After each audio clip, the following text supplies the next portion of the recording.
সংবাদ সবাইকে স্বাগত জানাচ্ছি। আমি ফিরোজ তোহা। শুরুতেই সংবাদ শিরোনাম জানিয়ে দেব এই মুহূর্তে হাতে পাওয়া সর্বশেষ গুরুত্বপূর্ণ আপডেট বাংলা সংবাদ।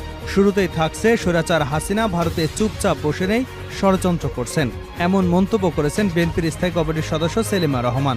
রাজধানী জাতীয় প্রেস ক্লাবে শুক্রবার জিয়া প্রজন্ম দল কেন্দ্রীয় কমিটির উদ্যোগে এক আলোচনা সভায় তিনি মন্তব্য করেন। সেলিমা রহমান বলেন, ভারতে অবস্থানরত বাংলাদেশের সাবেক প্রধানমন্ত্রী শেখ হাসিনা চুপচাপ বসে নেই, সেখানে বসে স্বৈরাচার হাসিনা দেশের বিরুদ্ধে বিভিন্নভাবে ষড়যন্ত্র করছেন। সুতরাং ছাত্র জনতার গণঅভ্যুত্থানের মাধ্যমে স্বাধীনতা পেলেও বিএনপির আন্দোলন চলমান রয়েছে, কারণ এখন স্বৈরাচারের দোসররা চুপচাপ বসে নেই, তারা বিভিন্ন জায়গায় উস্কানি দিয়ে বিশৃঙ্খলা করবার এবং ঘেরাও করবার অপচেষ্টা করছে।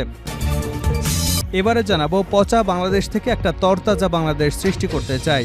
শিক্ষার্থীদের আকাঙ্ক্ষা নতুন বাংলাদেশ গড়ে তুলতে ব্যবসায়ীদের অন্তর্বর্তী সরকারের সঙ্গে একজোট হয়ে কাজ করবার আহ্বান জানিয়েছেন প্রধান উপদেষ্টা অধ্যাপক ডক্টর মোহাম্মদ ইউনুস। তিনি বলেন, ছাত্র জনতার গণঅভ্যুত্থান নতুন বাংলাদেশ গড়ার যে সুযোগ এনে দিয়েছে তা ব্যবহার করে আমরা অতীতের পচা বাংলাদেশ থেকে একটা নতুন তরতাজা বাংলাদেশ সৃষ্টি করতে চাই। আসুন এ লক্ষ্যে সবাই আমরা একসঙ্গে কাজ করি। এদিকে চাঁদা না পেয়ে হামলার অভিযোগ, স্কুল দপ্তরি সহ আহত 4। নেত্রকোনার কলমাকান্দায় চাঁদা না পেয়ে 4 জনকে পিটিয়ে আহত করার অভিযোগ পাওয়া গেছে। এ ঘটনায় কলমাকান্দা থানায় 10 জনের নাম উল্লেখ করে অভিযোগ দায়ের করা হয়েছে। জানাবো তাপপ্রবাহ নিয়ে আবহাওয়া অফিসের নতুন বার্তা।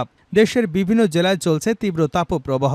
আবহাওয়া অফিস বলছে, দেশের 18 জেলার উপর দিয়ে তাপপ্রবাহ বয়ে যাচ্ছে, যা আরও প্রশমিত হতে পারে।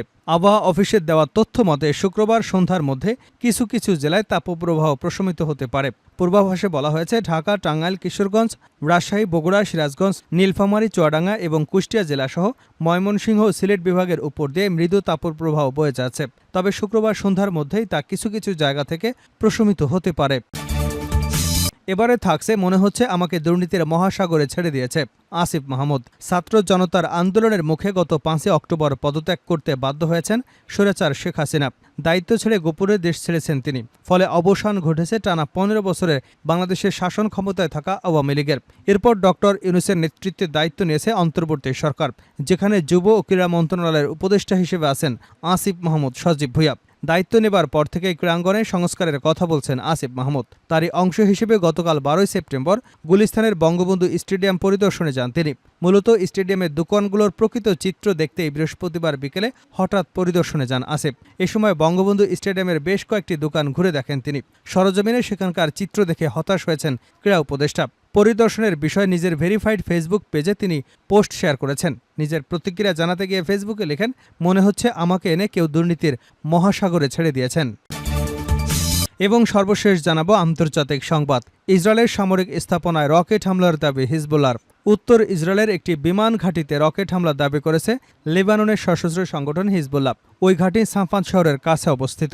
হামলার বিষয়টি নিশ্চিত করেছে ইসরায়েলের সেনাবাহিনীও। বলা হয়েছে, সাফাদ শহরের দিকে 20টি রকেট ছোড়া হয়েছে, যার অধিকাংশই আকাশে ধ্বংস করা হয়েছে, আর কিছু খোলা জায়গায় পড়েছে।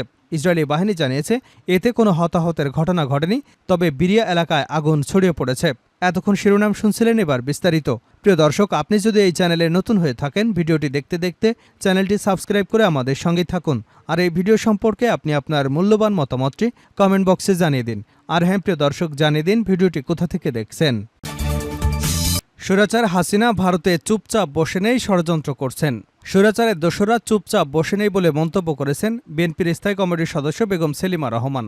রাজধানীর জাতীয় প্রেস ক্লাবে শুক্রবার জিয়া প্রজন্ম দল কেন্দ্রীয় কমিটির উদ্যোগে এক আলোচনা সভায় তিনি এ মন্তব্য করেন। সেলিমা রহমান বলেন, ভারতে অবস্থানরত বাংলাদেশের সাবেক প্রধানমন্ত্রী শেখ হাসিনা চুপচাপ বসে নেই, সেখানে বসে স্বৈরাচার শেখ হাসিনা দেশের বিরুদ্ধে বিভিন্নভাবে ষড়যন্ত্র করছেন। সুতরাং ছাত্র জনতার গণঅভ্যুত্থানের মাধ্যমে স্বাধীনতা পেলেও বিএনপির আন্দোলন চলমান রয়েছে, কারণ এখন স্বৈরাচারের দোসররা চুপচাপ বসে নেই, তারা বিভিন্ন জায়গায় উস্কানি দিচ্ছে, বিশৃঙ্খলা করবার এবং ঘেরাও করার চেষ্টা করছে। তিনি বলেন, ভারত কোনো আগাম সতর্কবার্তা ছাড়াই ফারাক্কার বাঁধ খুলে দিয়ে বাংলাদেশের উত্তরাঞ্চলকে বন্যায় ভাসিয়ে দিয়েছে। প্রতিবেশী দেশ বিভিন্নভাবে তাদের ষড়যন্ত্র চক্রান্ত অব্যাহত রেখেছে। এজন্য বিভেদ নয়, সবাইকে ঐক্যবদ্ধ থাকতে হবে। খুনিদের ভারতে যেতে কারা সহায়তা করছে তাদের খুঁজে বের করতে হবে। সেলিমা রহমান বলেন, কোটা সংস্কার আন্দোলনে বাংলাদেশের ছাত্র জনতা ও রাজনীতিবিদ সহ সবাই মাঠে নেমেছিলেন, কারণ স্বৈরাচার সরকারের পতন ঘটাতে হবে।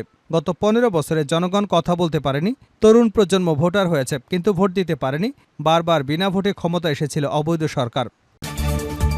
পচা বাংলাদেশ থেকে একটা তরতাজা বাংলাদেশ সৃষ্টি করতে চায় ডক্টর ইউনূস।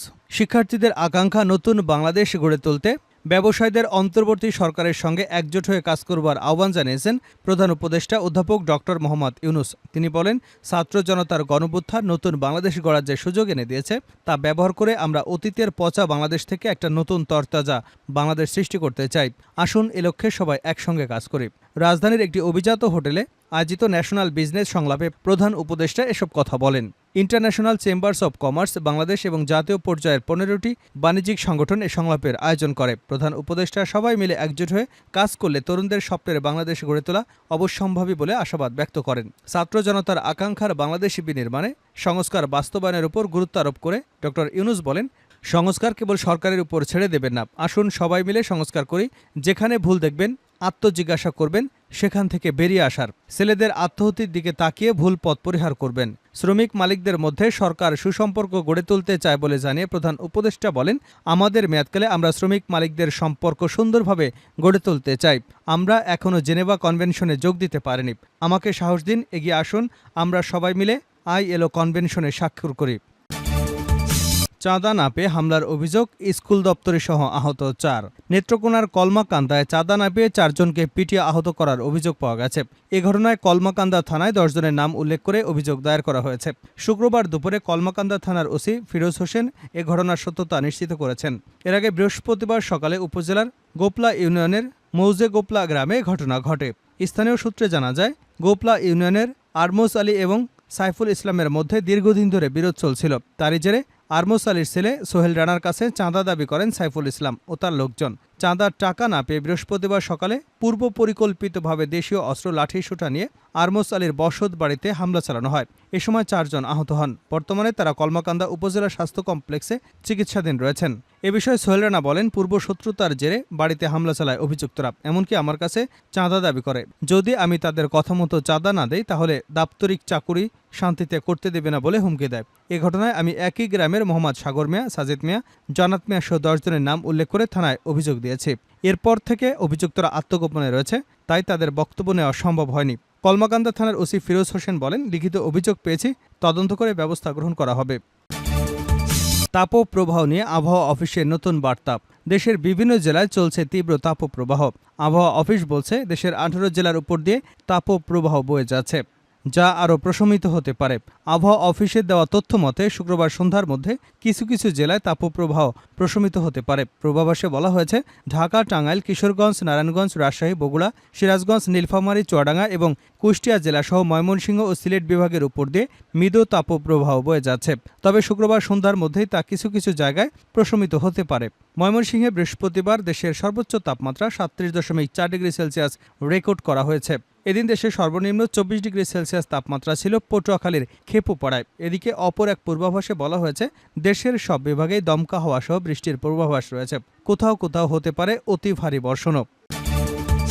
শেষ করছে আন্তর্জাতিক সংবাদ দিয়ে। ইসরায়েলের সামরিক স্থাপনায় রকেট হামলার দাবি হিজবুল্লাহর। উত্তর ইসরায়েলের একটি বিমান ঘাঁটিতে রকেট হামলার দাবি করেছে লেবাননের সশস্ত্র সংগঠন হিজবুল্লাহ। ওই ঘাঁটি সাফওয়াত শহরে অবস্থিত। হামলার বিষয়টি নিশ্চিত করেছে ইসরায়েলের সেনাবাহিনীও। বলা হয়েছে, সাফওয়াত শহরের দিকে 20টি রকেট ছোড়া হয়েছে, যার অধিকাংশই আকাশে ধ্বংস করা হয়েছে, কিছু খোলা জায়গায় পড়েছে। ইসরায়েলি বাহিনী জানিয়েছে, এতে কোনো হতাহতের ঘটনা ঘটেনি, তবে বিরিয়া এলাকায় আগুন ছড়িয়ে পড়েছে। গাজার যুদ্ধ শুরু হবার পর থেকে ইসরায়েল এবং হিজবুল্লাহর মধ্যে পাল্টাপাল্টি হামলার ঘটনা ঘটছে। হিজবুল্লাহ দাবি, ফিলিস্তিনের প্রতি সমর্থন জানিয়ে তারা ইসরায়েলে হামলা চালাচ্ছে। গত 7 অক্টোবরের পর ইসরায়েলের হামলায় অন্তত 41,118 জন ফিলিস্তিনি নিহত হয়েছেন। আহত হয়েছেন 95,125 জন। এদিকে জাতিসংঘের মহাসচিব অ্যান্তোনিও গুতেরেস বলেছেন, গাজায় যা ঘটছে তা সম্পূর্ণ অগ্রহণযোগ্য। গাজা যুদ্ধ শুরু হবার পর তিনি ইসরায়েলের প্রধানমন্ত্রী বেঞ্জামিন নেতানিয়াহুর সঙ্গে কথা বলতে চাইলেও নেতানিয়াহু তার ফোন ধরেননি বলে জানিয়েছেন গুতেরেস।